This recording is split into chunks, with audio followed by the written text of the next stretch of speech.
I wasn't even going to come into the studio today. My heart was telling me you don't have enough time.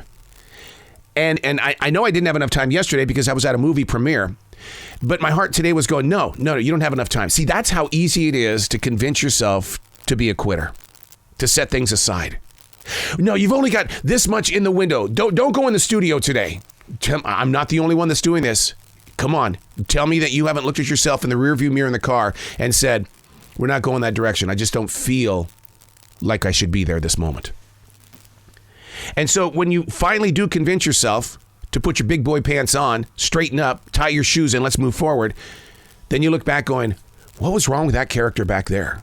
See, that's why you've got to keep pushing forward. Winning is a choice. You've got to keep pushing your personality, your love, your compassion, your faith. Everything's got to be moving forward. But the moment you sit down, you have taught yourself how to quit. Now, quit has a different definition. It's not like, I quit. It's quit like, I couldn't do it today. You stopped. Don't do it. Keep moving forward. Hey, it's Arrow. This is The Daily Mess, a chronological walk through an everyday world. I am a daily writer. I face this monster every day. You think I want to sit down and write every day? I do. It's my daily discipline. You allow the words to move through you. You find what happens and you let it grow in other fields. It becomes nutrition to other creative minds. This is The Daily Mess. It is difficult to do a lot of interviews this close to 9/11. It's very difficult.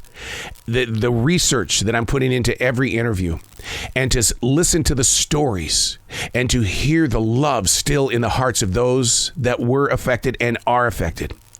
Because the people that have dedicated their lives into making sure that this story continues to grow forward, they have got passion like I have never felt in my life. And it's difficult because I don't want this interview to be like last year's interview, It's got to be a conversation about growing forward. And this year, on the 20th anniversary, I was blessed with the opportunity to talk with the son of a man who lost his life in the towers. To hear his story, not the experience of what it was like to lose your father, but how about the story after the story? And we seem to be missing a lot of that in our history. We know the story as it's happening because we see it on social media. We see the story a week or two and then finally it fades off from page number 6. The story after. And to hear him talk and to see how he's had to rebuild his life, it plays on the heart. And as a broadcaster, that's what I bring to this platform. And you don't put it up there as, well, look at the artwork. No, you go there because you want not just this generation, but every generation to follow to never forget. We can't forget. Once it's out there, any and all generations should and shall be reached, even if the tracks themselves sound like it's 2001. If at any time, as a creative spirit, if at any time you don't get emotionally involved, then you've got to step back and look at the entire picture. Everything that you do should be all about passion, compassion, forgiveness, the idea to rebuild, to remaster. In every conversation, you have got to make that person in front of you feel like that they are the master of the dance floor. It's in moments like this that I'm reminded of my days in terrestrial radio. Because there was one time on my path that an operations manager said, listen. It was that tone. Listen. You got to put away the art. It's not about your passion. You need to start putting your concentration on cash flow. That's what he said.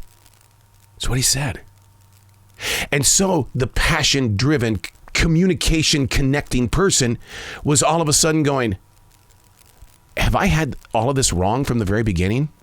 That it's not about being present and getting to know and to create relationships, that really it's all about the flow of money?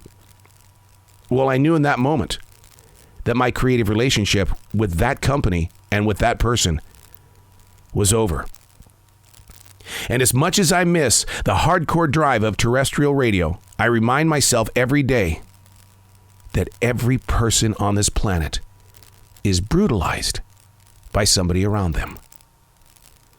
And that your compassion, your passion, your drive, your desire, your need, your acceptance should never be infected by someone else.